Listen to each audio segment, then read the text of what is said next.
ইযা দাখালা রমজান, যখন রমজান মাস প্রবেশ করে, যখন রমজান মাস আমাদের সম্মুখে দাখিল হয়ে যায়, প্রবেশ করে, আল্লাহর নবী বলছেন ফুতিহাত আবওয়াবুল জান্নাহ, জান্নাতের সমস্ত দরওয়াজাগুলিকে খুলে দেওয়া হয় এবং ওয়াগুল্লিকাত আবওয়াবু জাহান্নাম, জাহান্নামের সমস্ত দরওয়াজাগুলিকে বন্ধ করে দেওয়া হয়। ওয়া সুলসিলাতিশ শায়াতিন, এবং শয়তানদেরকে শিকল দিয়ে আবদ্ধ করা হয়, শিকল দিয়ে জিঞ্জির দিয়ে বেঁধে রাখা হয়। আলহামদুলিল্লাহি নাহমাদুহু ওয়া নাস্তাঈনুহু ওয়া নাস্তাগফিরুহু ওয়া নাউযু বিল্লাহি মিন শুরুরি আনফুসিনা ওয়া মিন সাইয়্যাতি আ'মালিনা। من يهده الله فلا مضل له ومن يضلله فلا هادي له، ونشهد أن لا إله إلا الله وحده لا شريك له،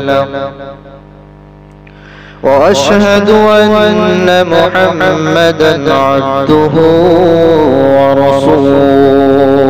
أما بعد، الذي أرسله بالحق بشيرا ونذيرا وداعيا إلى الله بإذنه وسراجا منيرا. أما بعد، فقد قال الله تبارك وتعالى في كلامه المجيد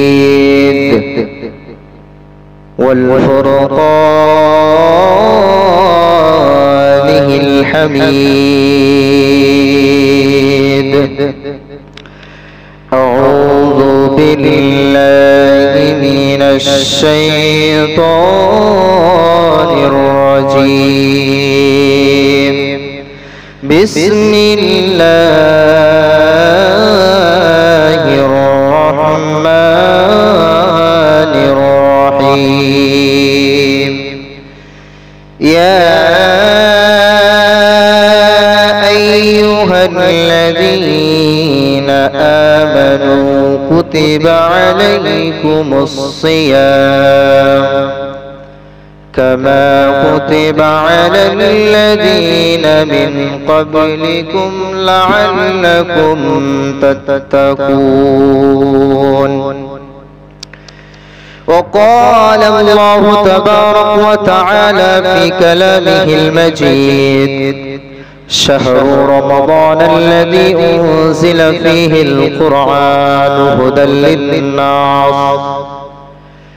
وقال النبي صلى الله عليه وسلم عن أبي هريرة رضي الله تعالى عنه قال: قال رسول الله صلى الله عليه وسلم: إذا دخل شهر رمضان فتحت أبواب السماء وغلقت أبواب جهنم وسلسلت الشياطين. وقال النبي صلى الله عليه وسلم عن أبي سعيد الخدري رضي الله تعالى عنه قال: قال رسول الله صلى الله عليه وسلم: من صام يوما في سبيل الله بعد الله وجهه عن النار 70 خريفا. وقال النبي صلى الله عليه وسلم: من صام يوما في سبيل الله جعل الله بينه وبين النار خندقا كما بين السماوات والأرض.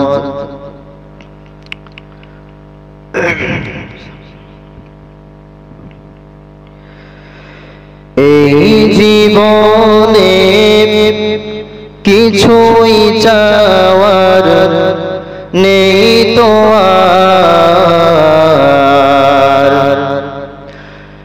আমার জীবন আমার মরণ সবই তোমার, আমার জীবন আমার মরণ সবই তোমার।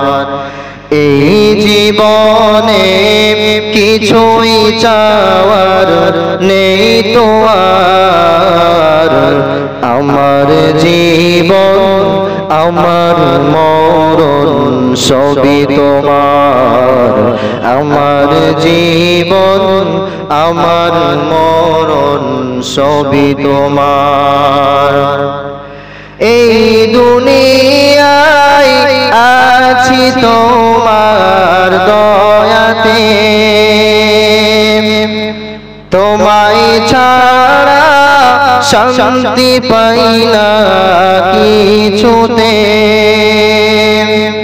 এই দুনিয়ায় আছি তোমার দয়াতে, তোমায় ছাড়া শান্তি পাই না কিছুতে।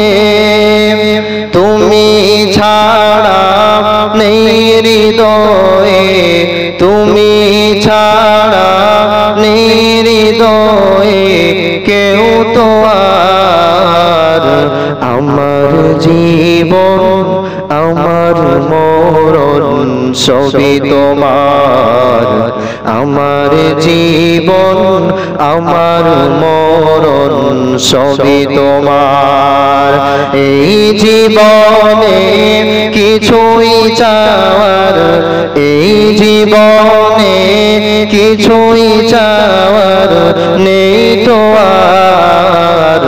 আমার জীবন আমার মরণ সবই তোমার, আমার জীবন আমার মরণ সবই তোমার। জিন্দেগিটা করতে চাই রঙে তোমার, ফিরায় না বলে আমি গুনাহগার। জিন্দেগিটা করতে চাই রঙে তোমার, ফিরায় না বলে আমি গুনাহগার। সুরে সুরে সদা যে গান, সুরে সুরে সদা যে গান গাই তোমার। আমার জীবন আমার মরণ সবই তোমার, আমার জীবন আমার মরণ সবই তোমার। সত্যের পথিক বানাও আমাকে, ভুলেও যেন যাই না কভু তোমাকে। সত্যের পথিক বানাও আমাকে, ভুলেও যেন যাই না কভু তোমাকে। ঈমান সাথে মৃত্যু যেন, ঈমান সাথে মৃত্যু যেন হয় আমার। আমার জীবন আমার মরণ সবই তোমার, আমার জীবন আমার মরণ সবই তোমার। এই জীবনে কিছুই চাওয়ার, এই জীবনে কিছুই চাওয়ার নেই তো আর। আমার জীবন আমার মরণ সবই তোমার, আমার জীবন আমার মরণ সবই তোমার।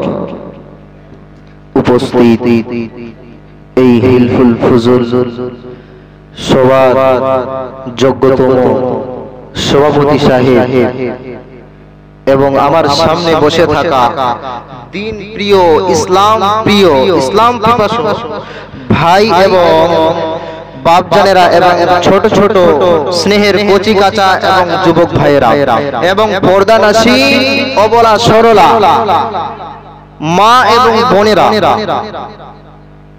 সর্বপ্রথমে জানাই সেই মহান স্রষ্টার দরবারে, যেই মহান স্রষ্টা আজকে এই রাতটাকে সুন্দর রেখে আমাদেরকে এমন একটি গুরুত্বপূর্ণ কোরআন এবং হাদিসের মজলিসে বসার, কোরআন এবং সহিহ হাদিসের আলোকে আলোচনা শোনার তৌফিক দান করেছেন। তার প্রশংসা করে বলি আলহামদুলিল্লাহ।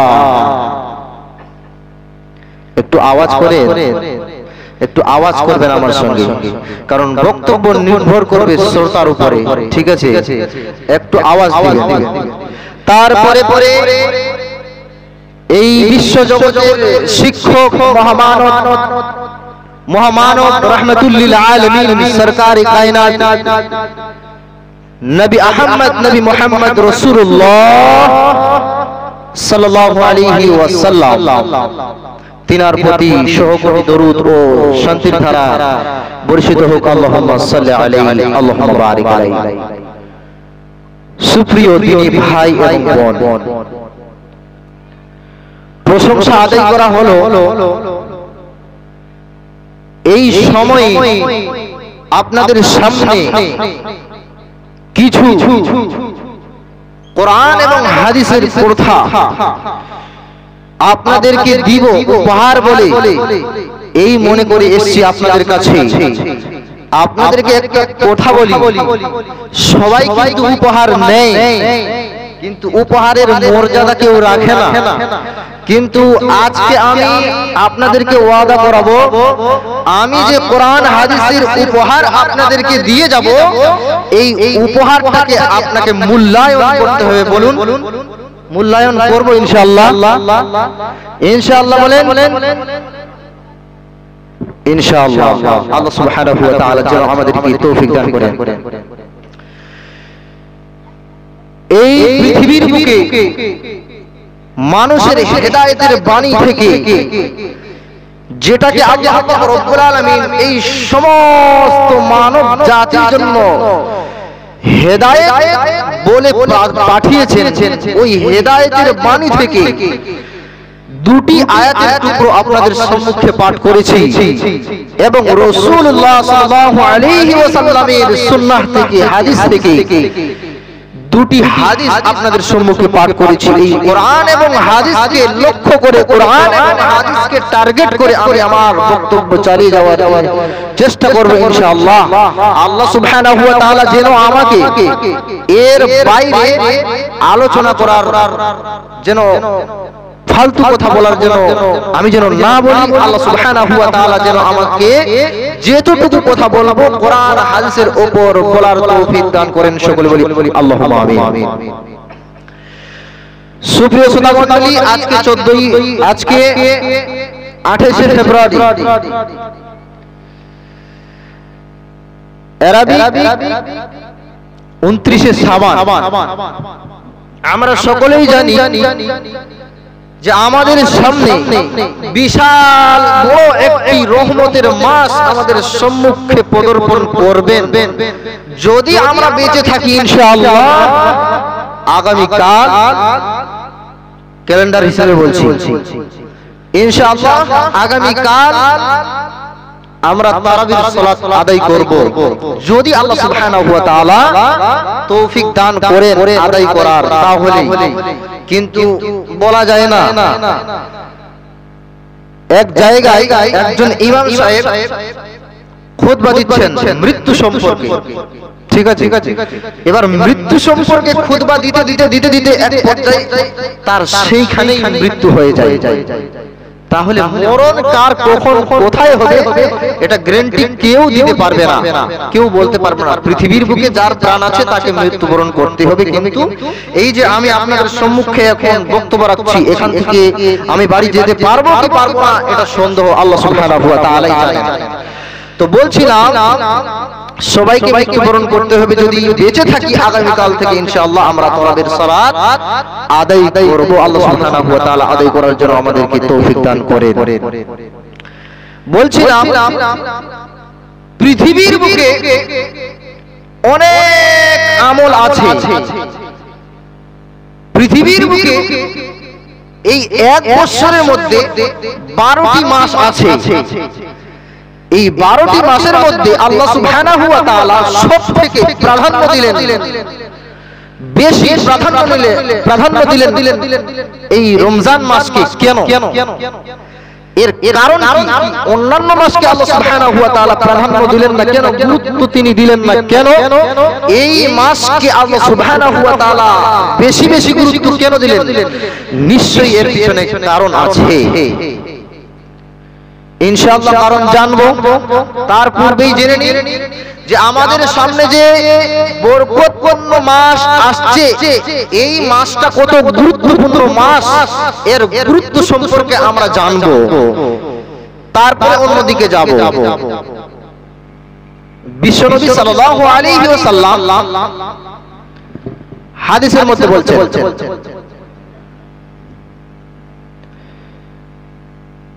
عن أبي هريرة رضي الله تعالى عنه قال قال رسول الله صلى الله عليه وسلم আল্লাহর নবী সাল্লাল্লাহু আলাইহি ওয়াসাল্লাম বললেন, আবু হুরায়রা হাদিস বর্ণনা করছেন, তিনি বলছেন ইযা দাখালা রমজান ফুতিহাত আবওয়াবুল জান্নাহ وغلقت أبواب جهنم وسلسلة الشياطين। আল্লাহর নবী সাল্লাল্লাহু আলাইহি ওয়াসাল্লাম বললেন, ইযা দাখালা রমজান, যখন রমজান মাস প্রবেশ করে, যখন রমজান মাস আমাদের সম্মুখে দাখিল হয়ে যায়, প্রবেশ করে, আল্লাহর নবী বলছেন ফুতিহাত আবওয়াবুল জান্নাহ, জান্নাতের সমস্ত দরওয়াজাগুলিকে খুলে দেওয়া হয় এবং ওয়াগুল্লিকাত আবওয়াবু জাহান্নাম, জাহান্নামের সমস্ত দরওয়াজাগুলিকে বন্ধ করে দেওয়া হয়। ওয়া সুলসিলাতিশ শায়াতিন, এবং শয়তানদেরকে শিকল দিয়ে আবদ্ধ করা হয়, শিকল দিয়ে জিঞ্জির দিয়ে বেঁধে রাখা হয়। ভাইজান বন্ধুরে আমার, হাদিসের মধ্যে বুঝতে পারলাম এই রমজান মাসের গুরুত্ব কতটুকু।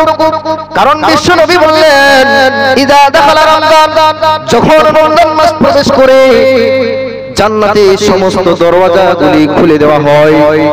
এমন কোন মাস নাই যেই মাসটা প্রবেশ করার সময় আল্লাহ পাক রব্বুল আলামিন জান্নাতের সমস্ত দরওয়াজাগুলিকে খুলে দেয়। কিন্তু এই রমজান মাস এমন একটি বরকতপূর্ণ মাস, এমন একটি ক্ষমাযোগ্য মাস। এই মাসে পৃথিবীর মানুষ এই মাস পার করে কেউ যদি তার জীবনের গুনাহগুলিকে মোচন করে না নিতে পারে, তাহলে পৃথিবীর বুকে তার থেকে হতভাগা আর কেউ নাই। বলছিলাম এই রমজান মাস কত গুরুত্বপূর্ণ মাস। দ্বিতীয় নাম্বার হাদিসে এক এক করে হাদিস বলি। দ্বিতীয় নাম্বার হাদিসে আবু হুরায়রা রাদিয়াল্লাহু তাআলা আনহু বলেন, তিনি বলছেন ইযা দাখালা শাহরু রমাদান ফুতিহাত আবওয়াবুস সামা ওয়া গুল্লিকাত আবওয়াবু জাহান্নাম ওয়া সুলসিলাতিশ শায়াতিন। আল্লাহু আকবার।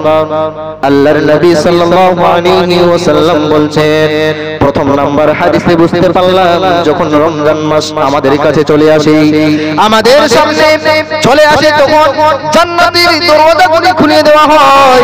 কিন্তু দ্বিতীয় নাম্বার হাদিসে বলছে যখন রমজান মাস আমাদের কাছে চলে আসে ফুতিহাত আবওয়াবুস সামা, আসমানের দরওয়াজাগুলি খুলে দেওয়া হয়। ওয়া গুল্লিকাত আবওয়াবু জাহান্নাম, আবার একই কথা জাহান্নামের দরওয়াজাগুলিকে বন্ধ করে দেওয়া হয় এবং শয়তানদেরকে শিকলে বেঁধে রাখা হয়। ভাইজান বন্ধু আমার, এখন একটা প্রশ্ন আসতে পারে, মৌলভী সাহেব কি প্রশ্ন? প্রশ্ন একটাই, আপনি তো এখনই বললেন রমজান মাসে সমস্ত শয়তানকে জিঞ্জির দিয়ে বেঁধে রাখা হয়, তারপরেও মানুষ কি করে শয়তানি করে? প্রশ্ন আসে কি আসে না? প্রশ্ন আসে কি আসে না? অবশ্যই আসে। তাহলে ভাইজান বন্ধু আমার, এই প্রশ্নের সলিউশন, এই প্রশ্নের উত্তর ডক্টর জাকির নায়েক তিনি দিচ্ছেন কিভাবে? উদাহরণ একটা দিলে বুঝতে পারবেন। মনে করেন মনে করেন, উদাহরণটা খুব মনোযোগ সহকারে শুনবেন, যে এই রমজান মাসে শয়তানগুলোকে জিঞ্জির দিয়ে আবদ্ধ করে রাখা হয়, তারপরেও পৃথিবীর মানুষ কেন পাপ কাজে লিপ্ত হয়, কেন খারাপ কাজে লিপ্ত হয়। এবার ডক্টর জাকির নায়েক তিনি বলছেন, এটা ওনার কথা, আমি শুধু অনুবাদ করছি, বলছি আমার মুখ দিয়ে, কিন্তু কথাটা ওনার। উনি কি বলছেন, উনি একটা উদাহরণ দিচ্ছেন। উদাহরণটা কি? মনে করেন একটা খাঁচার মধ্যে একটা বাঘ বেঁধে রাখা হয়েছে। হ্যাঁ, বাঘ কত হিংস্র প্রাণী জানা আছে।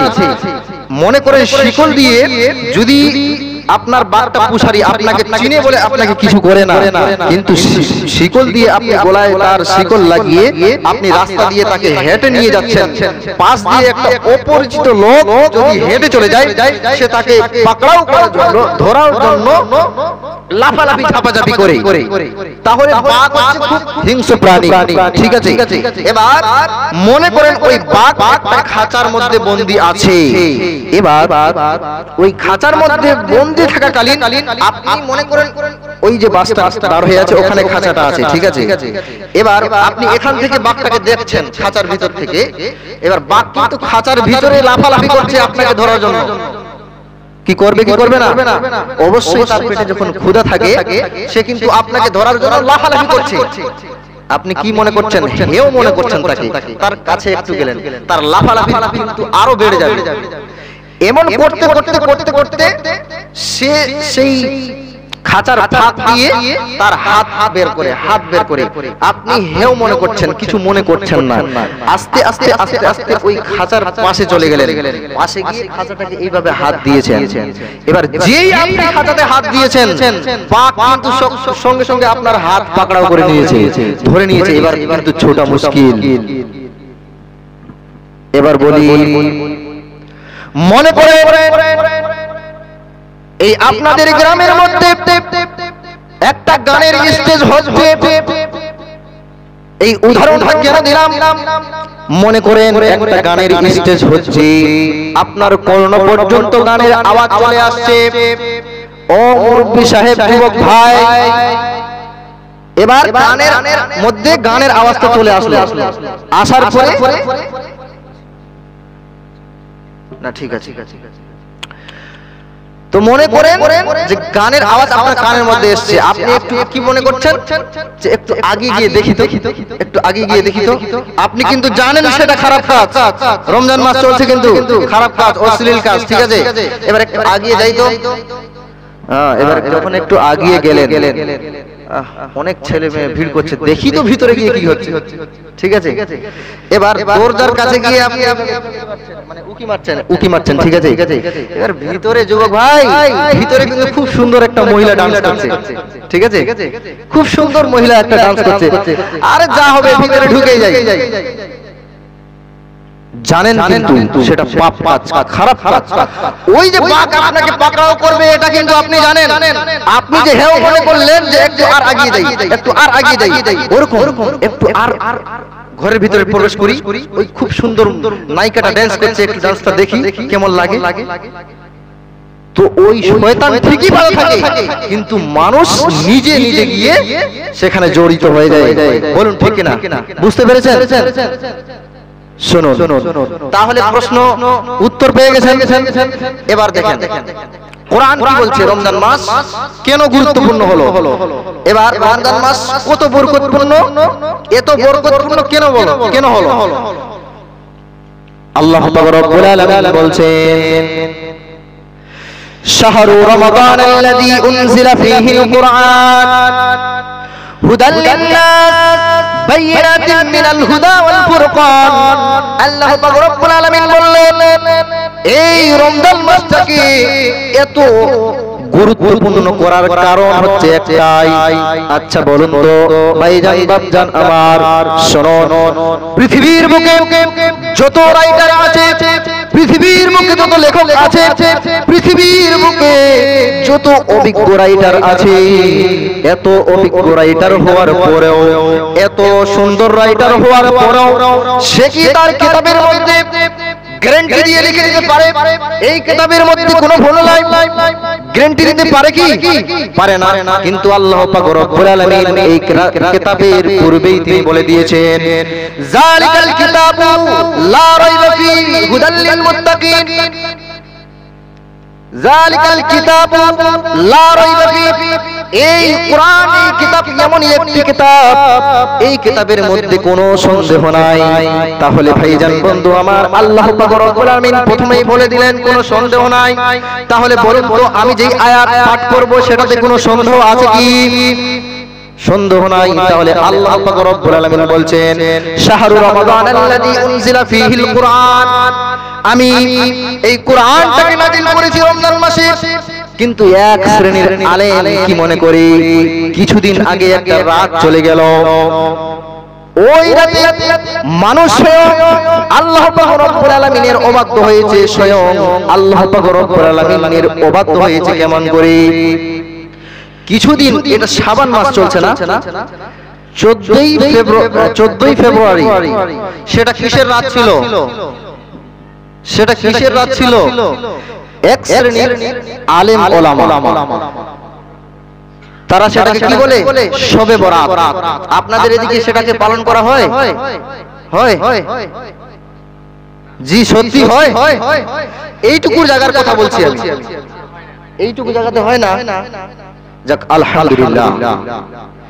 আচ্ছা বলুন তো, এক শ্রেণীর লোক বা এক শ্রেণীর আলেম কি মনে করে যে আল্লাহ পাক রব্বুল আলামিন এই শবে বরাতটাকে বরকতপূর্ণ রাত মনে করেছে, মানে বলেছেন, ঠিক আছে? এবার কেন বরকতপূর্ণ রাত?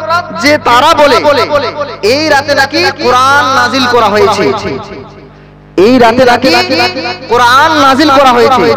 আচ্ছা, একটু আগে যে আমি আয়াতটা পাঠ করলাম, যে শাহরু রমাদান আল্লাযী উনজিলা ফীহিল কুরআন, এখানে যে আল্লাহ পাক রব্বুল আলামিন বলে দিলেন যে আমি রমজান মাসে কোরআনটাকে নাজিল করেছি, তাহলে এক শ্রেণীর আলেম যারা বলে তারা কি গাঁজা খেয়ে কোরআন হাদিস পড়ছে নাকি?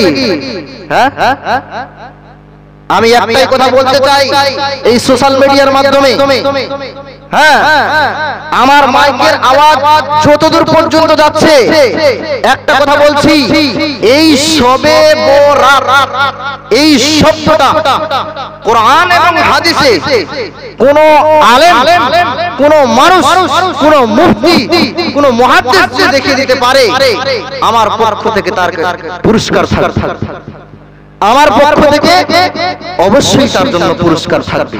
এই শবে বরাত শব্দটা কোরআন এবং হাদিসে কোন জায়গায় আজ পর্যন্ত আমি দেখতে পাইনি, অন্য কেউ হয়তো দেখতে পেয়েছে। অথচ 12 বছর ধরে এই পাগড়িটা নেওয়ার জন্য, এটা এমনিতে দেইনি, 12 বছর ধরে মেহনত করতে হয়েছে। 12 বছর ধরে কোরআন হাদিস পড়েছি, আর আমাদের মতো আলেমের নজরে পড়লো না যে শবে বরাত কোথায় আছে। আর এক শ্রেণীর আলেম তারা বলে এই শবে বরাতে কোরআন নাজিল হয়েছে। আচ্ছা, আয়াতটা পাঠ করলাম, সেটা ঠিক না ভুল? প্রথমেই তো আল্লাহ পাক রব্বুল আলামিন বলে দিয়েছে যে এই কোরআনের মধ্যে কোনো সন্দেহ নাই। তাহলে যে আয়াত পাঠ করলাম সূরা বাকারা আয়াত নাম্বার 185, খুলে কোরআন দেখে নেবেন সন্দেহ থাকলে, যে কোরআন নাজিল হয়েছে শবে বরাতে। এবার চলে আসি, শবে বরাত তারা কেন পালন করে? শবে বরাত আমার বিষয় নয়, বিষয় হচ্ছে আমার সিয়াম। কিন্তু একটু ভুলটা ভাঙিয়ে দিতে চাচ্ছি, বাপজান একটা গুরুত্ব সহকারে শুনবেন। শবে বরাত তারা কেন পালন করে? এক শ্রেণীর মানুষ, এক শ্রেণীর আলেম ওলামা তারা কি মনে করে, এই শবে বরাত 14 ফেব্রুয়ারি তারা কি মনে করে যে সেই রাতে, সেই দিন আল্লাহ নবী সাল্লাল্লাহু আলাইহি সাল্লাম উহুদের যুদ্ধে গিয়েছিলেন, যাওয়ার পরে তিনার দাঁত, দুটো দাঁত মোবারক শহীদ হয়েছিল বলে তারা তাদের আল্লাহ নবী সাল্লাল্লাহু আলাইহি ওয়াসাল্লামের দুঃখটাকে, আল্লাহ নবী সাল্লাল্লাহু আলাইহি ওয়াসাল্লামের কষ্টটাকে ভাগ করে নেওয়ার জন্য, হ্যাঁ, আল্লাহ নবী সাল্লাল্লাহু আলাইহি ওয়াসাল্লাম তখন নরম খাবার খাচ্ছিলেন, হ্যাঁ, তিনি শক্ত খাবার খেতে পারছিলেন না। ওই কারণে 14ই ফেব্রুয়ারি তারা শবে বরাতে হালুয়া রুটি তৈরি করে খায়।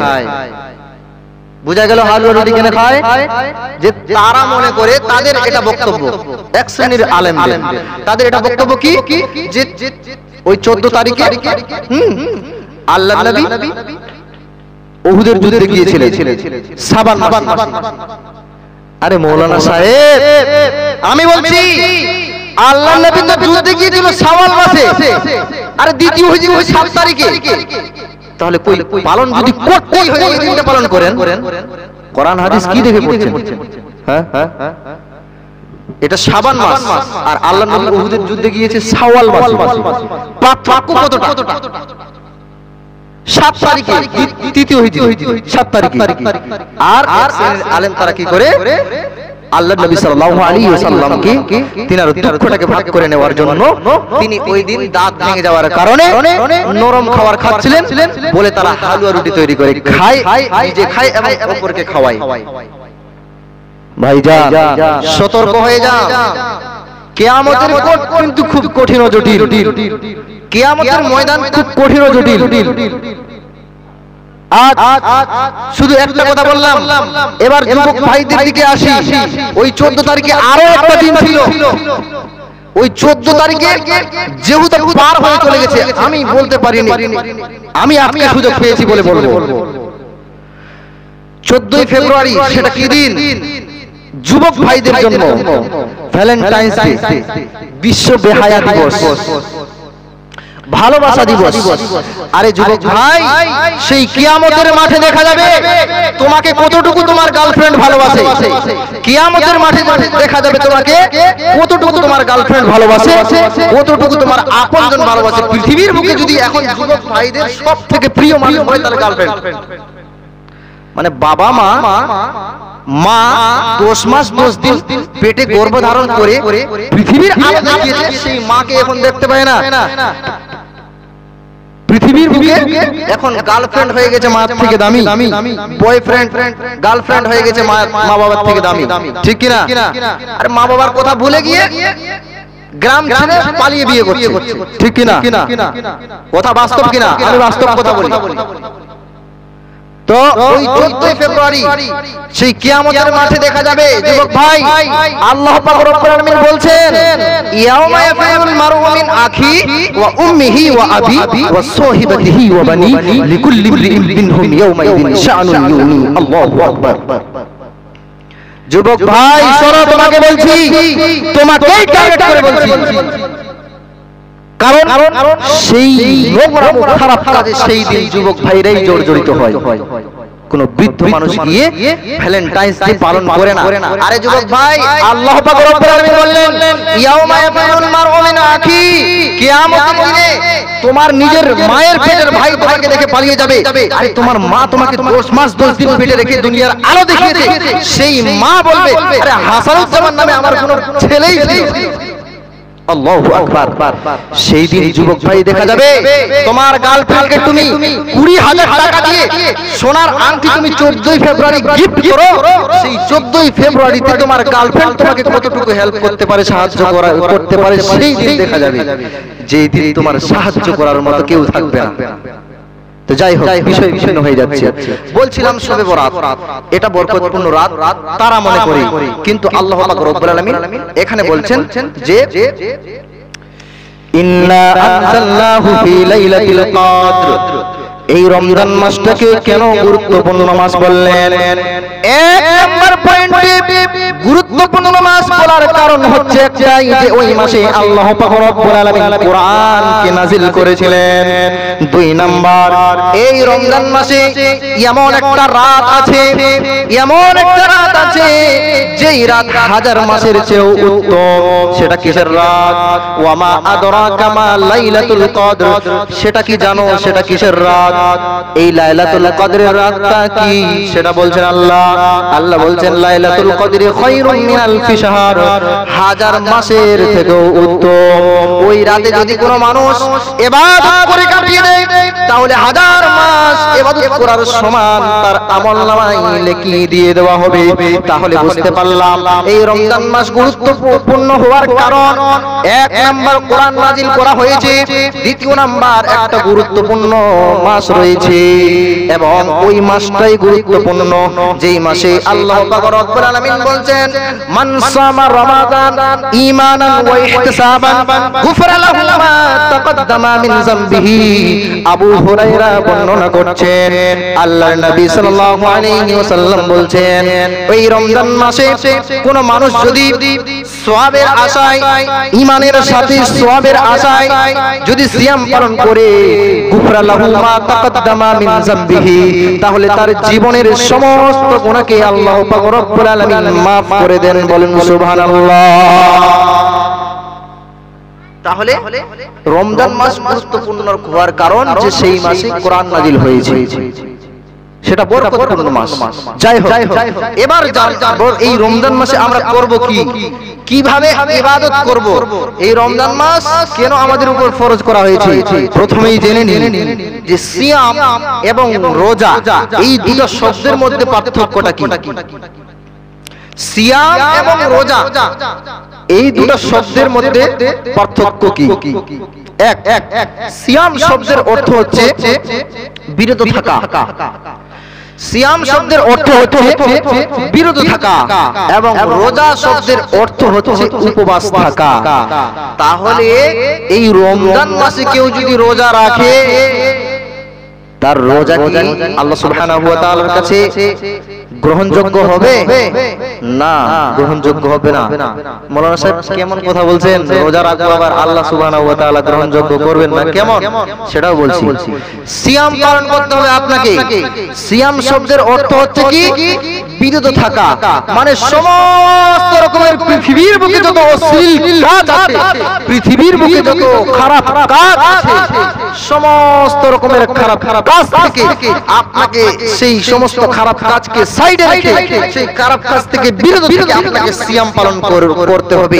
তবেই আপনার রোজা, আপনার সিয়াম আল্লাহ সুবহানাহু ওয়া তাআলার কাছে গ্রহণযোগ্য হবে, নচেত গ্রহণযোগ্য হবে না। এবার সিয়াম শব্দের অর্থ জানলাম। সিয়াম এমন অবস্থায় রমজান মাস আপনি সিয়ামও পালন করবেন, রোজাও রাখবেন, আবার মানুষকে অকথ্য ভাষায় গালি দিবেন। সিয়াম পালন করছেন, আবার মানুষকে একটা কষ্টদায়ক কথা বলছেন, সিয়াম পালন করছেন, এবার রোজা ইফতার করার খালি 1 মিনিট দেরি, 1 মিনিট পরে খালি মাগরিবের নামাজটা পড়ে খালি বের হয়ে চায়ের দোকানে গিয়ে খালি কখন সিগারেট আর কখন বিড়িটা ধরাবো, আরে সারা দিন খেতে পাইনি। আর বিড়ি খাওয়া দোয়াটা জানেন? বিড়ি যে খাচ্ছেন, বিড়ি খাওয়া দোয়া আছে একটা, দোয়াটা বলে দিচ্ছি, আল্লাহুম্মা বারিক লানা ফিমা বিড়িটা না, আল্লাহুম্মা বারিক লানা ফিমা বিড়িটা না।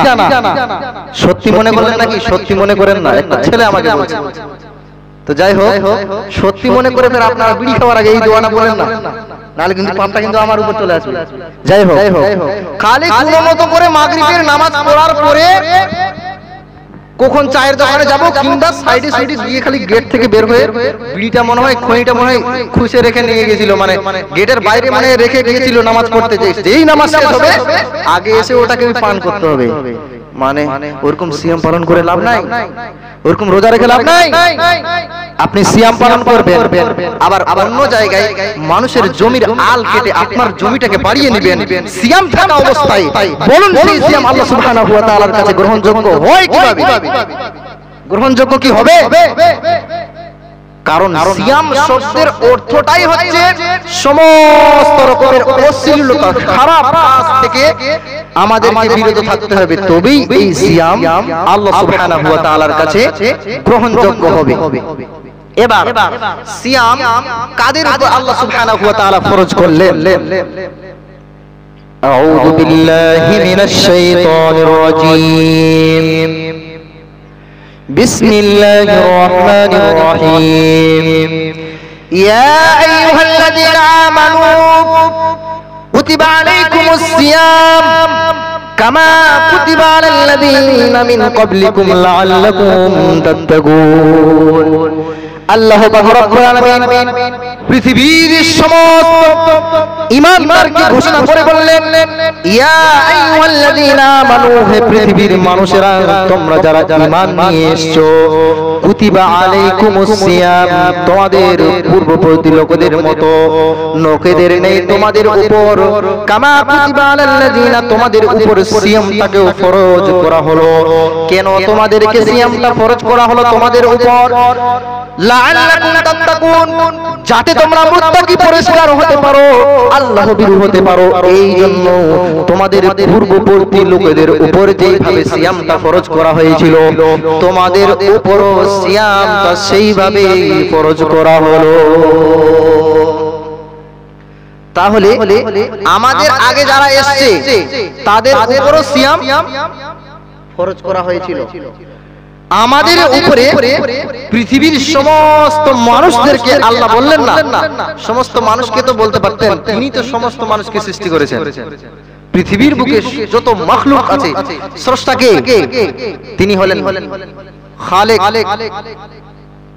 আমরা হলাম মাখলুক তিনি হচ্ছেন স্রষ্টা আমরা হচ্ছে সৃষ্টি তো সৃষ্টি তো তিনি সবাইকে করেছেন কিন্তু সিয়াম ফরজ করলেন কাদের উপর ইয়া আইয়ুহাল্লাযীনা আমানু তোমরা যারা ঈমান নিয়ে এসেছো অর্থাৎ সিয়াম পালন করার পূর্বে ঈমানটাকে মজবুত করতে হবে ঈমান নিয়ে আসতে হবে তারপরে সিয়াম পালন করতে হবে এখন তো ইমাম মানে ঈমান হয়ে গেছে একদম এই বাল্বের মতো ওই যে এই বাল্বটা জ্বলছে ঘরে যেমন জিরো একটা লাইট জ্বলে বড় লাইটটা যখন বন্ধ করে দেওয়া হয় একটা জিরো বাল্ব চালিয়ে দেওয়া হয় ওই ঈমানের পাওয়ার হয়ে গেছে এরকম এখানে যদি একজন যুবক ভাইকে আমি ডাক দিয়ে যদি আমি বলি যে ফজরের নামাজ কয় রাকাত সে বুঝতে পারবে মানে বলতে পারবে আরে সূরা ফাতিহাটা কি জিনিস ফাতিহা কি জিনিস সূরা ফাতিহাটা একটু শোনাও তো সে বলতে পারবে না এই জন্য মুসলিম জাতি অধপদ এই জন্য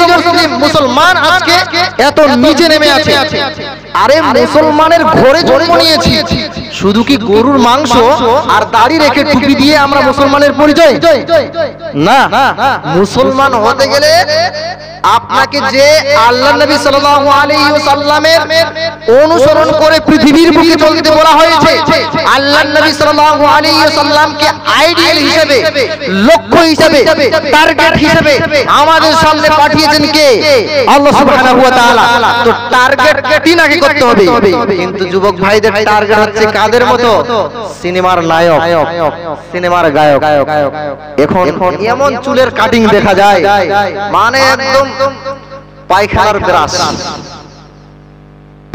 ব্রাশ এই যে এই সাইড দুটো ফাঁকা মাঝখানে আছে আমি কি কথাটা ভুল বলেছি পায়খানার ব্রাশটা এরকম না ওরকমই তো আপনারা মাথা হিলাচ্ছেন আর ঘুরে দেখেন ওটা আপনারই ছেলে ওটা আপনারই ছেলে আমার ছেলে নয় কেমন পিতা আপনি কথা কিন্তু মনে কিছু নেবেন না ঠিক আছে কোরআন হাদিসের কথা বলছি নবীর মেম্বারে বসে নবীর কথা বলছি আমি একজন অনুবাদক আমি অনুবাদ করছি মাত্র কথা কেউ মনে কিছু করবেন না আরে ঘুরে দেখেন এটা আপনারই ছেলে আমার ছেলে নয় আপনি পিতা কেমন যে আপনার ছেলে মুরগা কাটিং চুল মানে চুল কাটে মুরগা কাটিং কেমন পায়খানা ব্রাশের মতো আরে আমার ছেলে হলে আমি ঘর থেকে বাড়িয়ে দিতাম আপনি দায়িত্ব পালন করেছেন কোনদিন ফজরের সালাত আপনার ছেলে আদায় করে না এই দায়িত্ব নাই আপনার উপরে আপনি বলতে পারলেন না দরজায় গিয়ে হাসানুজ্জামান ফজরের সময় হয়ে গেছে তুমি এখনো শুয়ে আছো মানে তুমি সালাত আদায় করতে চলো এই দায়িত্ব সম্পর্কে কি আল্লাহ সুবহানাহু ওয়া তাআলা আপনাকে প্রশ্ন করবে না আলা কুল্লুকুম রাঈন ওয়া কুল্লুকুম মাসউলুন আন রায়াতিহি প্রত্যেক দায়িত্বশীল ব্যক্তিকে তার দায়িত্ব সম্পর্কে প্রশ্ন করা হবে প্রত্যেক দায়িত্বশীল ব্যক্তিকে তার দায়িত্ব সম্পর্কে প্রশ্ন করা হবে আরে আপনি পিতা আপনি দায়িত্বশীল আপনার দায়িত্ব সম্পর্কে অবশ্যই কিয়ামতের মাঠে জবাবদিহি করতে হবে আপনি যদি মনে করেন আমি তাহাজ্জুদ আদায় করছি আমি তাহাজ্জুদের সালাত আদায় করছি আপনি তাহাজ্জুদ আদায় করে জান্নাত পেতে চান না ওইদিকে আপনার ছেলে ফ্রি ফায়ারে ব্যস্ত হয়ে আছে ওদিকে আপনার ছেলে কোনো মেয়েকে নিয়ে ঘুরে বেড়াচ্ছে, ছেলের বিয়ে দিয়ে দেন, 20 বছর হয়ে গেছে বিয়ে দিয়ে দেন, কেন বিয়ে দিচ্ছেন না? এক কথা প্রচলিত কি, আমার ছেলে আগে নিজের পায়ে দাঁড়ায়, আর ও নিজের পায়ে দাঁড়িয়ে অন্যজনের পায়ে দাঁড়িয়ে আছে নাকি? আমি আমার জীবনের বাস্তব কথা বলছি, আমি আমার জীবনের বাস্তব একটা কথা বলছি। মাইকের আওয়াজ যতদূর পর্যন্ত যাচ্ছে, যারা মনে করে যে আমার ছেলে একটা চাকরি করুক তারপরে আমি বিয়ে দিব, আমার ছেলে একজন ইঞ্জিনিয়ার হোক তারপরে আমি বিয়ে দিব, আমার ছেলে একজন যোগ্য হোক, 2-4-5 লাখ টাকা ইনকাম করুক তারপরে আমি বিয়ে দেব। আরে এরকম যদি মনে আপনার থাকে, সমাজ থেকে অশ্লীলতা কোনোদিন যাবে না। আপনার ছেলে বয়স হয়েছে, বিয়ে দিয়ে দেন। প্রত্যেকটা বাবার দায়িত্ব থাকা উচিত যে আমার ছেলের উপযুক্ত বয়স হয়েছে, আমাকে বিবাহ দিতে হবে। আজ সমাজে এই বিবাহের প্রচলিত নাই বলে সমাজে দেখেন অশ্লীলতা সৃষ্টি হচ্ছে, খারাপ কাজ সৃষ্টি হচ্ছে। এ ওর মেয়েকে নিয়ে পালিয়ে যাচ্ছে, এ ওর ছেলেকে নিয়ে পালিয়ে যাচ্ছে। আর আপনি মনে করছেন কি আমার ছেলে এখনো দায়িত্বশীল হয়নি? আর আপনি খোঁজ নিয়ে দেখেন, আপনার ছেলে একটা মেয়ের দায়িত্ব নিয়ে বসে আছে, মাসে মাসে মোবাইলের রিচার্জ করে দেয় 239 টাকা। কথা কি ভুল বলছি? মাসে মাসে আপনার ছেলে আপনার কাছ থেকে 500 টাকা 1000 টাকা নেয়, আর ওই টাকা আপনার ছেলে কি করে? আপনার ছেলে তো সরকারি স্কুলে পড়াশোনা করে, আপনার ছেলে সরকারি স্কুলে পড়াশোনা করে, কখন টাকা লাগে? পরীক্ষার সময় টাকা লাগে ফিস দেওয়ার জন্য, কোন ফর্ম ফিল আপ করার সময় টাকা লাগে ফর্ম ফিল আপ করার জন্য অনলাইনে। আর আপনার ছেলেকে আপনি প্রতি মাসে মাসে 500-1000 টাকা করে দিচ্ছেন, যা বেটা মেয়েকে নিয়ে ঘুরে বেড়া। পরিবর্তন হয়ে যায়। কেমন বলছিলেন যে আমার ছেলে এখনো দায়িত্বশীল হয়নি? আপনি খোঁজ নিয়ে দেখেন আজকেই যে আপনার ছেলে একটা নয় দুটা কমপক্ষে একজনের হলো সে দায়িত্ব নিয়ে বসে আছে, তাকে মাসে মাসে প্রতিদিন হ্যালো একটু মোবাইল রিচার্জ করে দাও। সে বাপের কাছ থেকে কোনো মতো করে পয়সা নিয়ে সে দায়িত্ব নিয়ে বসে আছে, মোবাইল রিচার্জ করে দেয়। কথা কি ঠিক না ভুল? বাস্তব এরকম চলছে। কি কারণে? আপনি পিতা যোগ্য হতে পারেন, যোগ্য পিতা হন, আপনার দায়িত্ব সম্পর্কে প্রশ্ন করা হবে। এই দায়িত্ব সম্পর্কে যদি কিয়ামতের মাঠে আপনি উত্তর না দিতে পারেন, আর সারা জীবন আপনি তাহাজ্জুদের সালাত আদায় করে গেলেন, সারা জীবন দান খয়রাত করে গেলেন, আপনার আহাল পরিবার সালাত আদায় করে না, এর প্রথমত জিজ্ঞাসা আপনাকে করা হবে।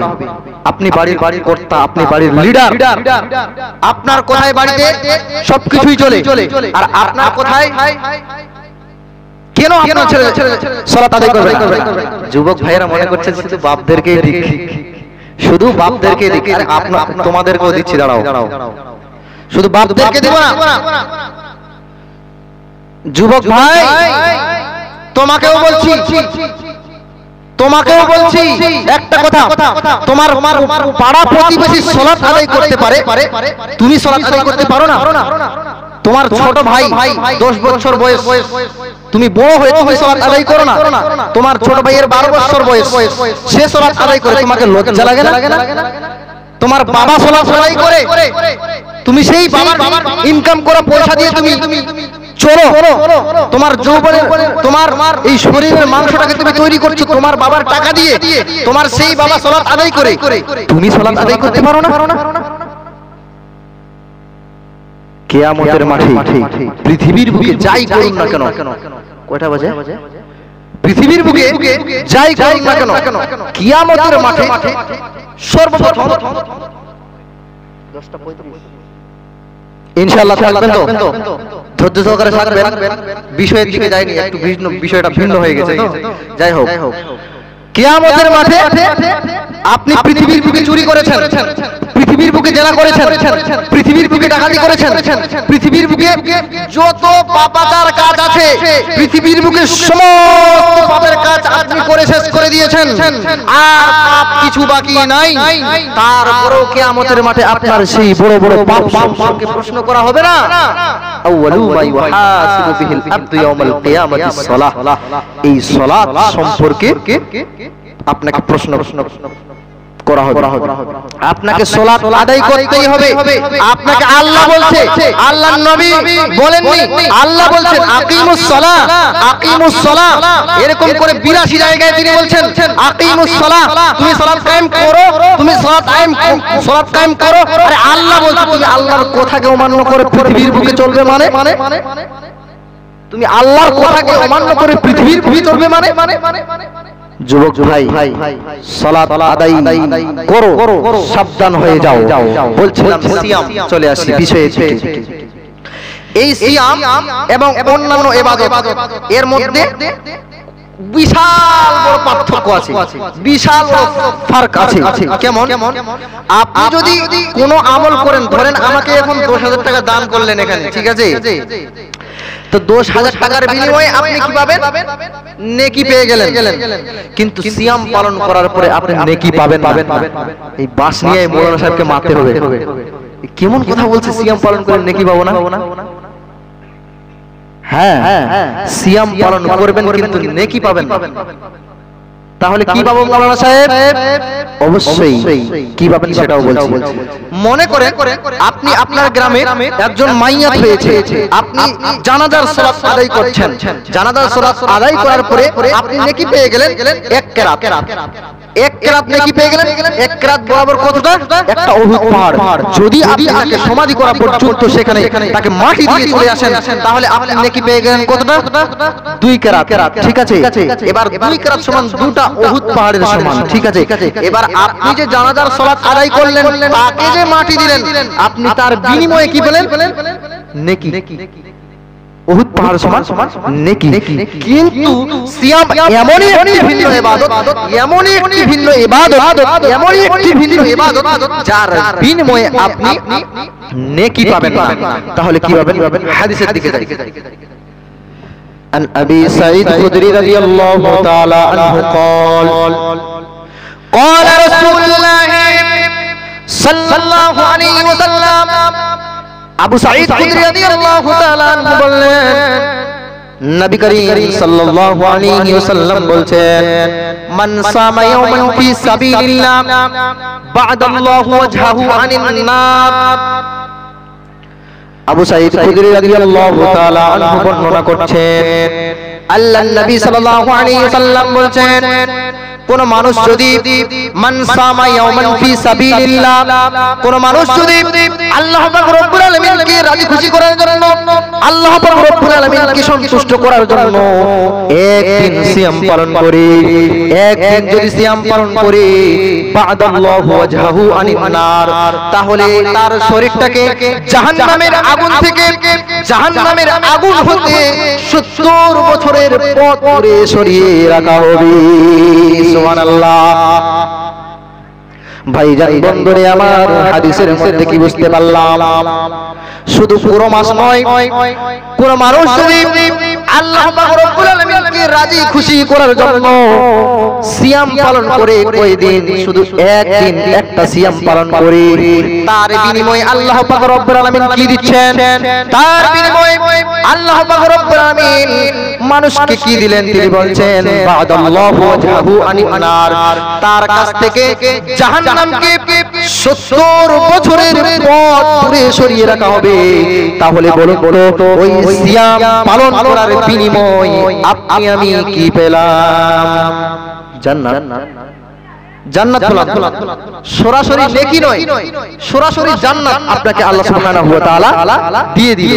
যদি কেউ রাজি খুশি করার জন্য সিয়াম পালন করে, কাকে? আল্লাহকে। এখনকার সিয়াম কেমন? টেম্পোরারি। দেখেন, কাল থেকে সিয়াম শুরু হয়ে যাবে তো, তারাবি। ঠিক আছে, এবার প্রথমে তারাবি দেখবেন প্রচুর, একদম মসজিদের জায়গা নাই। ঠিক আছে, পৃথিবীতে যদি আল্লাহ ওয়ালা কেউ থাকে, তাহলে মনে হয় সর্বপ্রথম এই ছারকাটলা গ্রামেই আছে। এই ছারকাটলা গ্রামের মতো আর আল্লাহ ওয়ালা পৃথিবীতে নাই। এই কালকে তারাবি পড়তে যাবে সবাই, তখন বুঝতে পারবেন যে ছারকাটলা লোক মানে কত আল্লাহ ওয়ালা, কালকে বুঝে যাবে সেটা। ঠিক যখন 2 দিন চলে গেল সিয়াম পালন করা, 2 দিন হয়ে গেল, আরে খুব পেটের ব্যথা মৌলভী সাহেব, আমার সিয়ামটাকে যদি, আমার রোজাটাকে যদি অন্য জনের দ্বারাই কোয়াই, মানে অন্য জন দিয়ে যদি আমি করিয়ে নিই, তাহলে কি সেটা করা যাবে মৌলানা সাহেব? হ্যাঁ, খুব পেটে ব্যথা। আরে এ তো পেটে মানে পেটের ব্যথা পৃথিবীতে ওর থেকে বেশি পেটের ব্যথা আর কারণ নেই। আচ্ছা কথা ঠিক না বেটি? হচ্ছে তো সমাজে মাঝে মাঝে। আল্লাহু আকবার, আল্লাহু আকবার। মানুষ এত নিচে নেমে গেছে, আল্লাহকে ফাঁকি দিচ্ছে। একটা কথা বলি, একটা উদাহরণ দিচ্ছি, আপনি আল্লাহকে ফাঁকি দিচ্ছেন না? আচ্ছা বলুন তো, আপনি যদি 5 ওয়াক্ত সালাত আদায় না করেন, রমজান মাসের সিয়াম পালন না করেন, আল্লাহ সুবহানাহু ওয়া তাআলার 1% লস আছে, ক্ষতি আছে? 1% ক্ষতি নাই, লস নাই। ক্ষতিকার আপনারই আছে। একটা উদাহরণ দিচ্ছি, মনে করেন একজন হিন্দু লোক, ঠিক আছে, খুব মনোযোগ সহকারে শুনবেন। একজন হিন্দু লোক, হ্যাঁ, সে কি করছে? মনে মনে ইরাদা করে নিয়েছে। কি ইরাদা? সে একজন মুসলিম ফকিরকে একটা মুরগা দান করবে, ঠিক আছে, একটা মুসলিম ফকিরকে একটা মুরগা দান করবে, ঠিক আছে। তো মনে মনে ইরাদা করছে, এই কাঠফাড়া মিলে দাঁড়িয়ে আছে, একটা মনে করেন কাঠফাড়া মিলে দাঁড়িয়ে আছে। এবার একটা ফকির, মুসলমান ফকির, মুসলিম ফকির, সে মনে মনে ইরাদা করছে, আল্লাহ, আজকে যদি মুরগার মাংস দিয়ে ভাত খেতে পেতাম তাহলে কতই না ভালো হতো। হ্যাঁ, সে মনে মনে ইরাদা করছে। এবার কি আল্লাহর খেলা, হ্যাঁ, ওই কাঠফাড়া মিল দিয়ে ওই ফকির চলে আসছে, যে মনে মনে ইরাদা করছে যে একটু যদি মুরগার মাংস দিয়ে ভাত খেতে পেতাম। এবার কাঠফাড়া মিল দিয়ে যখন সে চলে আসছে, এবার সেই লোক তো পেয়ে গেছে, চলে এসেছে, এবার তাকে মুরগাটা দিয়ে দিয়েছে। এবার ফকির সাহেব কিন্তু বিশাল খুশি, আল্লাহ তুমি একবার দোয়াটা আমার কবুল করে নিলে, সঙ্গে সঙ্গে রেজাল্ট। ফকির মনে করছে। এবার ফকির মুরগা নিয়ে চলে আসলো ছারকাটলায়, মাসুদ ভাইয়ের বাড়ির কাছে, ঠিক আছে। কার নাম যে মাসুদ আমি জানি না, মনে করেন মাসুদ ভাইয়ের বাড়ির কাছে চলে আসলো।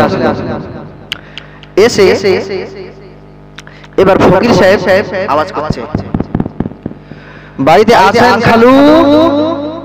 সমন ধরেছে, একটা সম্পর্ক তো ধরতে হবে। হ্যাঁ, তো সম্পর্কটা একটা সমন ধরেছে, কি খালু। আপনার দিকে কি বলে? মেশো, খালুই বলে, ঠিক আছে। আমাদের দিকে কিন্তু খালু বলে, আমাদের দিনাজপুরে, ঠিক আছে। তো বলছে, খালু বাড়িতে আছো? এবার জি ভাইরার বেটা বাড়িতে আসি। হ্যাঁ, এবার খালু আর ভাইরার বেটা ভিতরে চলে গেছে, যে বলছে, খালু এই যে মুরগাটা নেন, ঠিক আছে, এই মুরগাটা আপনি নেন আর আপনারা বাড়িতে রান্না করেন। আমি তো, আমার বাড়িতে তো কেউ নাই, কে রান্না করবে? তো যদি একটু আপনারা রান্না করতেন, আপনাদেরও খাওয়া হতো আর আমারও খাওয়া হতো।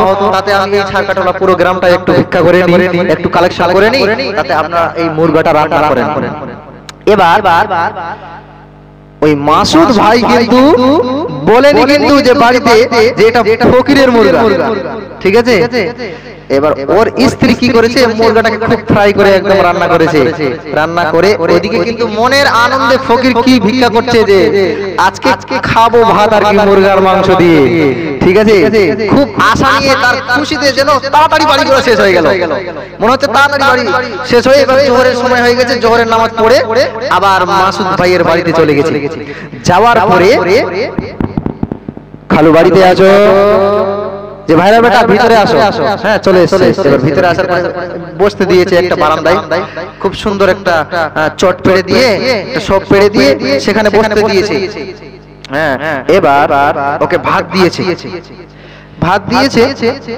এবার তরকারি নাই, ঠিক আছে। এবার ফকির কি করছে, ওই মাসুদ ভাই ভাত তাকে ফকিরকে দেওয়ার পরে তার স্ত্রীকে গিয়ে জিজ্ঞাসা করছে, তোমাকে যে মুরগাটা আমি দিয়েছিলাম, ওই যে মুরগাটা তুমি রান্না করলে, তো মাংস আছে তো? এবার ওর স্ত্রী বলছে, কই একটাও তো মাংস নাই, তুমি তো আমাকে বলোনি এটা ফকিরের মুরগা ছিল, মাংস সব খেয়ে ফেলেছি। হ্যাঁ, তোমাদেরকে খাইয়ে দিয়েছি সব। এবার ওই মাসুদ ভাই কপালে হাত দিয়ে বলছে, কি করেছো তুমি? ওটা যে ফকিরের মুরগা ছিল আর তুমি খেয়ে ফেলে দিলে। এবার বলছে যে বাড়িতে আর অন্য কোনো সবজি নাই? বলছে আছে। কি সবজি? বলছে বেগুন আর আলু রান্না করা আছে। বলছে ওটা দিয়ে দে।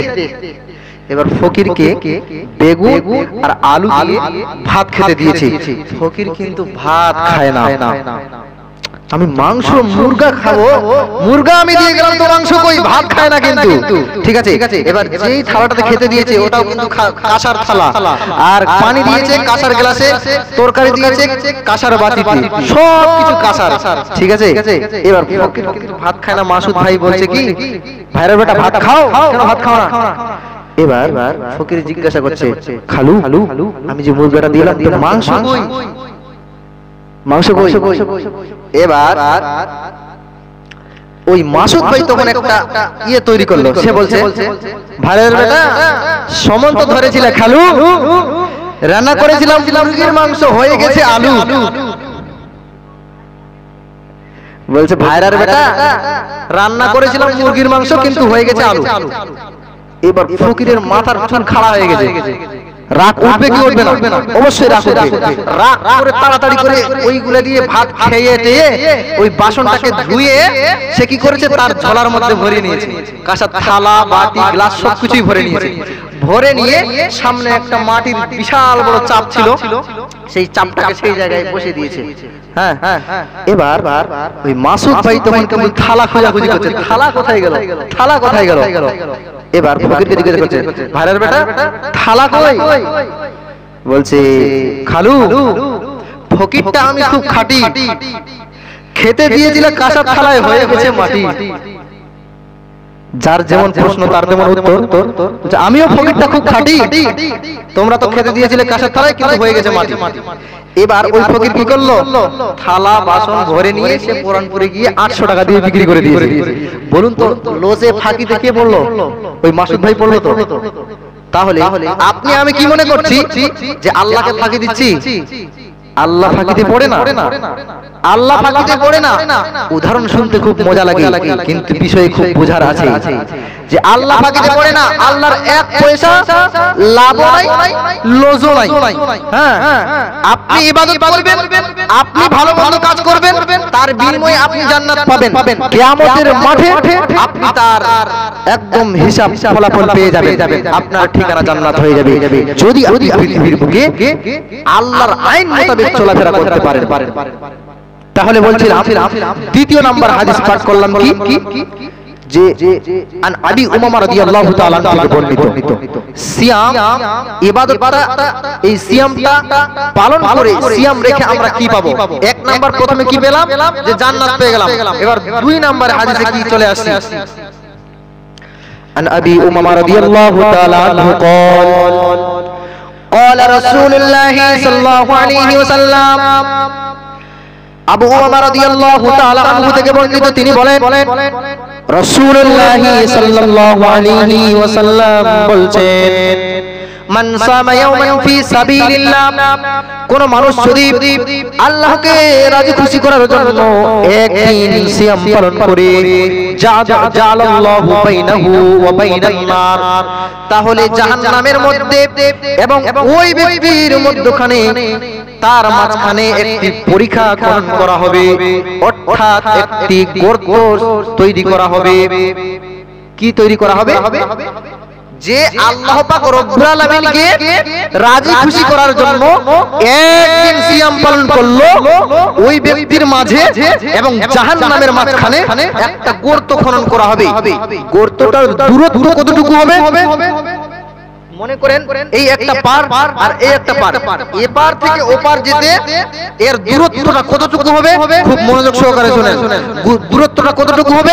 বাইনাস সামাওয়াতি ওয়াল আরদ, আসমান এবং জমিনের মধ্যে যতটুকু দূরত্ব আছে, আসমান এবং জমিনের মধ্যে যতটুকু দূরত্ব আছে, যে ব্যক্তি আল্লাহ পাক রব্বুল আলামিনকে রাজি খুশি করার জন্য একদিন সিয়াম পালন করলো, তার থেকে জাহান্নামকে এতটা ব্যবধানে, এতটা দূরত্বে রাখা হবে।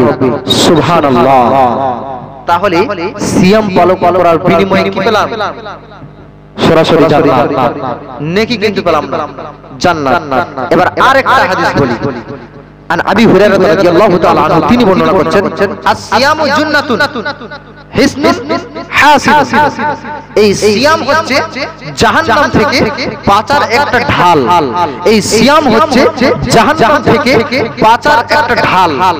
তাহলে কোন মানুষ যদি সিয়াম পালন করে, কোন মানুষ যদি জাহান্নাম থেকে বাঁচতে চায়, কোন মানুষ যদি জাহান্নামের আযাব থেকে, কোন মানুষ যদি জাহান্নামের কঠিন আযাব থেকে যদি বাঁচতে চায়, তাহলে যেটাকে বলা হয়েছে সিয়াম হচ্ছে যে জাহান্নাম থেকে বাঁচার ঢাল, তাহলে তাকে কি করতে হবে?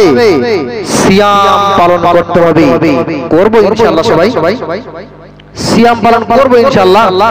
এর বিনিময়ে কি পাওয়া হয়ে গেল? জান্নাত সরাসরি আল্লাহর নবী সাল্লাল্লাহু আলাইহি ওয়াসাল্লাম সহিহ বুখারীতে ঘোষণা করে দিলেন। এবার রমজান মাস খুব বরকতপূর্ণ মাস, একটা বিশাল রাত রয়েছে। সেই রাতটা কি?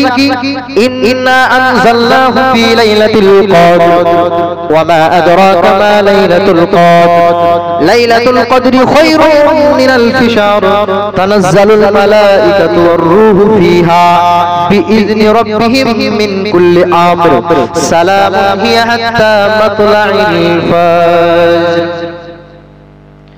ভাইজান বন্ধুরে আমার, এই লাইলাতুল কদরের রাত এত বরকতপূর্ণ মাস, এত বরকতপূর্ণ রাত, সেই রাতে যদি কোন মানুষ সেই রাতটাকে যদি ইবাদতের মধ্যে অতিবাহিত করে দেয়, তাহলে আমরা কি জানছিলাম যে এক শ্রেণীর আলেম কি বলে যে শবে বরাত, শবে বরাতটা হচ্ছে বরকতপূর্ণ রাত।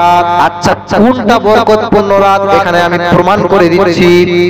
তারা মনে করে শবে বরাতটা হচ্ছে বরকতপূর্ণ মাস, শবে বরাতটা হচ্ছে বরকতপূর্ণ রাত, সেই রাতে কোরআন নাযিল হয়েছিল। তারা মনে করে সেই জন্য তারা বরকতপূর্ণ রাত মনে করে, কিন্তু আরো একটি কথা এর পিছনে লুকিয়ে আছে। তারা কি মনে করে? সেই রাতেই শুধু নাকি আল্লাহ পাক রব্বুল আলামিন সপ্তম আকাশ থেকে প্রথম আসমানে চলে আসে, সপ্তম আসমান থেকে প্রথম আসমানে চলে আসে। আসার পরে পৃথিবীর মানুষ ওই রাতে যা যা দোয়া করে আল্লাহ পাক রব্বুল আলামিনকে যা যা চায় সমস্ত কিছু তাকে দিয়ে দেওয়া হয়। হাদিস কিন্তু ঠিক, কিন্তু তারা যে বলে শুধু শবে বরাতটাই বরকতপূর্ণ না, ওই হাদিস বলা হয়েছে এমন যে প্রতিদিন সপ্তম আকাশ থেকে আল্লাহ পাক রব্বুল আলামিন রাতের 1/3 প্রথম আসমানে চলে আসে। আসার পরে বান্দা আল্লাহ পাক রব্বুল আলামিনের কাছে যা চাই, আল্লাহ বলে তোমরা আমার কাছে চাও, আমি তোমাদেরকে দেওয়ার জন্য রেডি হয়ে আছি। তাহলে তারা শুধু শবে বরাতটাকেই মনে করে, কিন্তু না না, প্রতিদিন আল্লাহ পাক রব্বুল আলামিন সপ্তম আকাশ থেকে প্রথম আসমানে আসে। বলছিলাম কোনটা সবথেকে বরকতপূর্ণ রাত? কোন জায়গায় আল্লাহ পাক রব্বুল আলামিন বলেননি শবে বরাত খায়রুম মিনাল ফিসার, বলেছে কি? বলেন নাই। কোন রাত আল্লাহ পাক কোন জায়গায় আল্লাহ পাক রব্বুল আলামিন বলেন নাই এই রাতটা হাজার মাস থেকে উত্তম, বলেছে কি? বলেন নাই। কিন্তু আল্লাহ পাক রব্বুল আলামিন বলছেন লাইলাতুল কদরি খায়রুম মিনাল ফিসার, এই লাইলাতুল কদরের রাতটা হচ্ছে হাজার মাসের ইবাদতের অতি উত্তম। তাহলে শবে বরাত বরকতপূর্ণ হলো না লাইলাতুল কদরের রাতটা বরকতপূর্ণ হলো? অবশ্যই লাইলাতুল কদরের রাতটা বরকতপূর্ণ হলো। ঘুম ধরছে নাকি? ঘুম ধরছে? আধারে ভয় পেও না, আধারে ভয় পেও না, আলো আছে আড়ালে, কালো সব হারিয়ে যাবে তুমি উঠে দাঁড়ালে। উঠে দাঁড়ান। আধারে ভয় পেও না, আধারে ভয় পেও না, আলো আছে আড়ালে, কালো সব হারিয়ে যাবে তুমি উঠে দাঁড়ালে। নদীর ওই বাঁধগুলো তোর ভেসে যাবে, জাবানুল চললে পরে ফু দিয়ে তানে ভাই কেউ।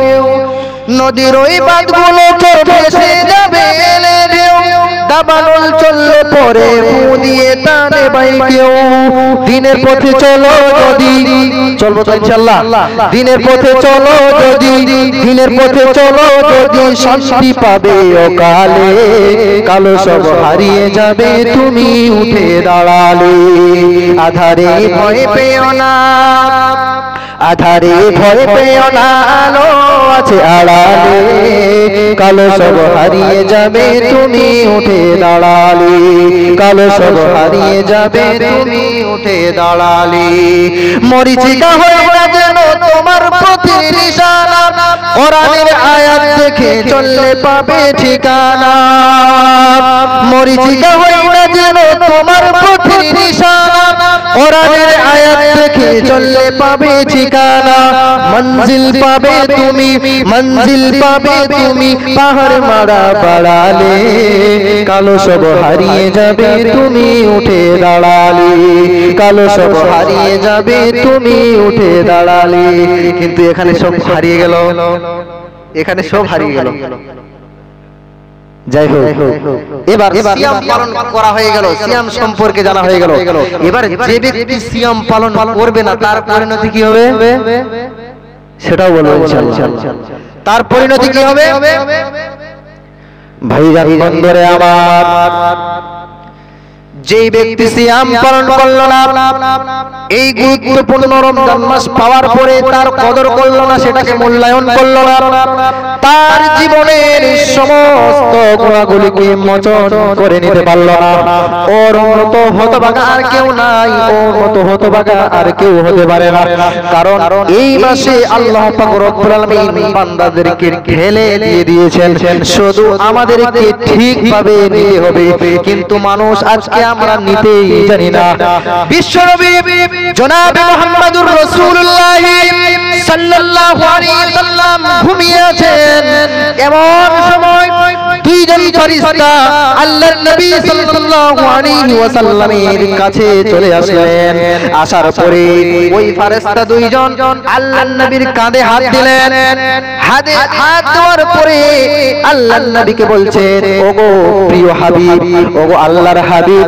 ওই যে উঁচু উঁচু পাহাড়গুলো দেখা যাচ্ছে ওই যে উঁচু উঁচু বিশাল বড় বড় পাহাড়গুলো দেখা যাচ্ছে চলুন চলুন ওই পাহাড়গুলো আপনাকে দেখতে যেতে হবে ওই জাহান্নামকে আপনাকে দেখতে যেতে হবে চলুন ওগো বিশ্বনবী চলুন চলুন এবার ওই দুইজন ফেরেশতা কি করলো বিশ্বনবীকে দুইজন দুই দিকে ধরে কান ধরে দুটি কাঁধে হাত দিয়ে তিনি কি করলেন বিশ্বনবীকে ওই উঁচু উঁচু পাহাড়ের দিকে নিয়ে যাচ্ছেন যেতে যেতে যেতে যেতে এক পর্যায়ে বিশ্বনবী কি দেখলেন তিনি লক্ষ্য করলেন বিকট আওয়াজ কোথা থেকে যেন ভেসে আসছে তার কানের মধ্যে তিনার কানের মধ্যে খুব যেন কে যেন চিৎকার করছে খুব আর্তনাদ করে কান্নাকাটি করছে খুব আর্তনাদ করে কান্নাকাটি করছে আল্লাহর নবী সাল্লাল্লাহু আলাইহি ওয়াসাল্লাম সহ্য করতে পারলেন না জিবরাইলকে প্রশ্ন করলেন ওই দুইজন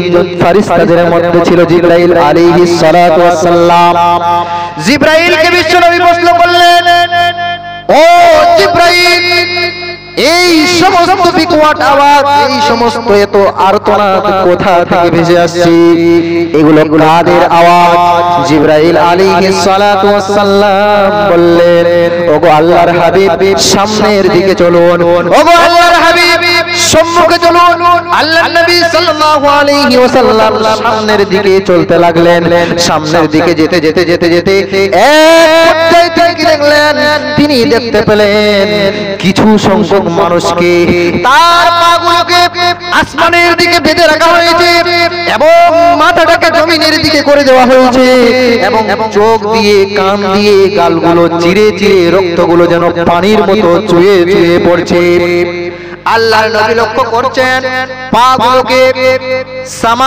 আসমানের দিকে লটকানো অর্থাৎ ঝুলিয়ে দেওয়া হয়েছে এবং জমিনের দিকে মাথাটাকে করে দেওয়া হয়েছে এবং কানের ফুটোগুলো দিয়ে নাক দিয়ে চোখগুলো ফেটে ফেটে গালগুলো চিরে চিরে রক্ত যেন ভেসে যাচ্ছে। আল্লাহর নবী সহ্য করতে না পেরে জিবরাইল আলাইহিস সালাতু ওয়াস সালামকে প্রশ্ন করলেন, ও জিবরাইল, আমি তো অনেক লোক দেখেছি, অনেক শাস্তি দেখেছি, ও জিবরাইল, এরা কারা, এরা কি এমন অপরাধ করেছিল পৃথিবীর বুকে, তাদেরকে এই রূপ শাস্তি দেওয়া হচ্ছে কেন? এবার জিবরাইল আলাইহিস সালাতু ওয়াস সালাম বিশ্ব নবীকে উত্তর দিচ্ছেন, ওগো আল্লাহর হাবিব, এরা সেই নাফরমান বান্দা, সেই বেঈমান বান্দা যারা এক মাস রমজান মাস পেয়েছিল, কিন্তু পাওয়ার পরে কোন রমজান মাসের গুরুত্ব দেয় নাই, সিয়াম পালন করে নাই। এক মাস তারা সিয়াম পালন করে নাই, তাদের জীবনের গুনাহগুলো মোচন করার সুযোগ আমি করে দিয়েছিলাম, কিন্তু তারা সিয়াম পালন করে নাই। তারা কি করত? তারা ইফতার করার পূর্বেই তারা ইফতার করে নিত। ইফতারের সময়ের পূর্বেই তারা কি করত? ইফতার করে নিত, অর্থাৎ তারা সিয়াম পালন করত না। আল্লাহু আকবার। মানুষ অন্তরে একটু ভয়ও লাগে না? আল্লাহর নবী সাল্লাল্লাহু আলাইহি সাল্লাম বলছেন, পৃথিবীর মানুষ বিদায় হয়ে তিনি বলছেন যে আমি পৃথিবীর বুক থেকে বিদায় হয়ে চলে যাচ্ছি, কিন্তু আমি চলে যাচ্ছি, যাওয়ার আগে দুটি জিনিস রেখে যাচ্ছি, কিতাবুল্লাহ ওয়া সুন্নতে রাসূল, আল্লাহর কিতাব এবং আমার সুন্নাত আমি রেখে যাচ্ছি। তোমরা এই দুটিকে যদি পৃথিবীর বুকে অনুসরণ করে চলো, তোমরা এই দুটিকে পৃথিবীর বুকে যদি আইডিয়াল হিসেবে টার্গেট নিয়ে যদি তোমরা চলতে পারো, তাহলে তোমরা অবশ্যই সফল হবে। তাহলে আল্লাহর নবী সাল্লাল্লাহু আলাইহি সাল্লাম হাদিসের মধ্যে এক তো ভয়ঙ্কর হাদিস একটা বললেন, আজ আমাদের অন্তরে কিঞ্চিত পরিমাণ ভয় হয় না, অন্তরগুলো মরিচা লেগে লেগে। আমি এক জায়গায় দেখেছিলাম হাদিসে যে মানুষ যখন পাপ করে, পাপ করতে যখন মানুষ একটা পাপ করে, তার অন্তরের মধ্যে একটা কালো দাগ পড়ে যায়। যখন দুইটা পাপ করে, দুইটা কালো দাগ পড়ে যায়। যখন তিনটা পাপ করে, তিনটা কালো দাগ পড়ে যায়। এইভাবে পাপ করতেই যায়, কালো দাগ পড়তে যায়। তখন কালো দাগ পড়তে এক পর্যায়ে তার পুরো অন্তরটাই কালো হয়ে যায়। তখন আর ওকে ভালো জিনিস ভালো লাগে না, তখন ওকে আর ভালো জিনিস ভালো লাগে না। আল্লাহু আকবার। একবার চিন্তা করুন, এই দুনিয়ার জীবন ক্ষণস্থায়ী, সিয়াম পালন করতে হবে, রোজা রাখতে হবে। আল্লাহ যেই আইন মোতাবেক পৃথিবীর বুকে আমাদেরকে চলতে বলেছে, সেই আইন মোতাবেক আমাদেরকে চলতে হবে। তো বলছিলাম, সিয়াম যদি কোনো মানুষ এই রমজান মাস পাওয়ার পরেও যদি না পালন করে, না রাখে, তাহলে তার শাস্তিটা নিশ্চয়ই আমরা জানতে পারলাম। অবশ্যই আমরা ইনশাআল্লাহ সিয়াম পালন করব, ইনশাআল্লাহ। মৌলানা সাহেবকে যদি ইনশাআল্লাহটা তো বলে দিত, কালকে তো সিয়াম পালন করতে হবে, তারাবি তো পড়তে হবে, যে ধরা যে হয়ে যাব, যে মিথ্যা কথা যে হয়ে যাবে, হ্যাঁ, ওই জন্য ভয়ে হাতও তুলে না, সিয়াম পালন করব না, চুপটি মেরে বসে থাকবে। আজকে আপনি আজকে আমার সামনে হাতটা উত্তোলন করতে পারছেন না, যখন আল্লাহ আপনাকে প্রশ্ন করবে, তখন আপনি কোথায় দাঁড়াবেন? আরে তো আমি তো ক্ষুদ্র একটা মানুষ, একটা ক্ষুদ্র প্রাণী, এখানে হাতটা উঁচু করতে আপনাকে লজ্জা লাগছে না? আমি একটা উদাহরণস্বরূপ বলছি, এখানে হাত তুলতে বলবো, ঠিক আছে, হাত তুলেন দেখি। কটা মানুষ দাঁড়ান, আগে বিষয়টা বলে দিই কিসের জন্য হাত তুলবে। আজকে মাগরিবের সালাত কজন মানুষ জামাতে আদায় করেছে? কজন মানুষ জামাতে আদায় করেছে? সত্যি কথা, এটা কোরআনের মাহফিল, কিন্তু 1 2 3 4 5 দেখেন অবস্থা দেখেন, এই হচ্ছে সমাজের অবস্থা। বড় দুঃখ লাগে জাহান্নামে দুইজন ফেরেশতা দাঁড়িয়ে আছে। জাহান্নামে দুইজন ফেরেশতা দাঁড়িয়ে আছে। শোনা কথা, শুধু আপনাদেরকে স্মরণ করিয়ে দিচ্ছি। জাহান্নামে দুইজন ফেরেশতা দাঁড়িয়ে আছে। এবার কিছু জাহান্নামীকে জাহান্নামের ফেরেশতারা হাঁকিয়ে নিয়ে যাচ্ছে জাহান্নামে। চলো জাহান্নামে চলো, হাঁকিয়ে নিয়ে যাচ্ছে। এবার ওই ফেরেশতারা জাহান্নামী লোকদেরকে প্রশ্ন করছে, মা সালাকাকুম ফি সাকার, তুমি যে জাহান্নামে যাচ্ছ, তোমাকে যে জাহান্নামের মধ্যে দেওয়া হচ্ছে, মা সালাকাকুম ফি সাকার, তোমাকে কিসের কারণে জাহান্নামে দেওয়া হচ্ছে? কলু, সেই জাহান্নামে যাওয়া ব্যক্তি সে উত্তর দেবে, কলু, সে বলবে, লাম নাকু মিনাল মুসাল্লিন, আমি পৃথিবীর বুকে, আমি দুনিয়ার বুকে সালাতের অন্তর্ভুক্ত ছিলাম না, ওয়া নামলাকু নুতইমুল মিসকিন, এবং আমি মিসকিনদেরকে খাওয়াতাম না। তাহলে প্রথম কোন মানুষকে যদি জাহান্নামে দেওয়া হচ্ছে, তার কারণটা কি? সে সালাত আদায় করেনি, তার কারণে জাহান্নামে দেওয়া হয়েছে। সে চুরি করেছে, জিনা করেছে, ব্যভিচার করেছে, তার কারণে তাকে জাহান্নামে দেওয়া হলো। সেই প্রশ্নটা প্রথমে করা হলো। প্রথমে প্রশ্ন কি হলো? লাম নাকু মিনাল মুসাল্লিন, আমি দুনিয়ার বুকে সালাতের অন্তর্ভুক্ত ছিলাম না, তার কারণে আমাকে জাহান্নামে যেতে হচ্ছে।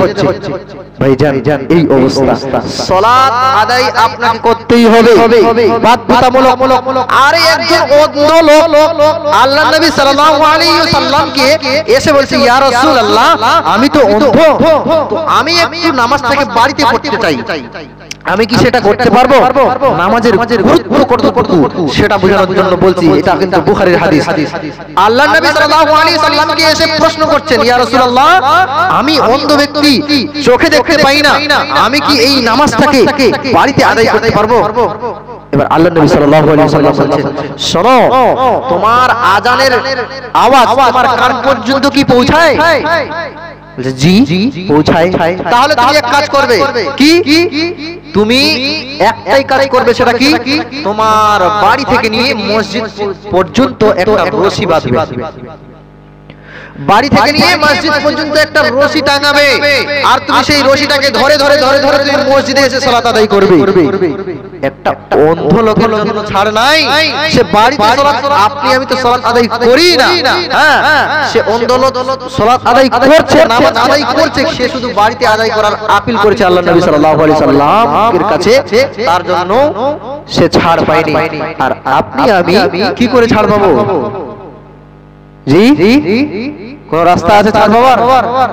আপনি যেই অবস্থায় থাকেন না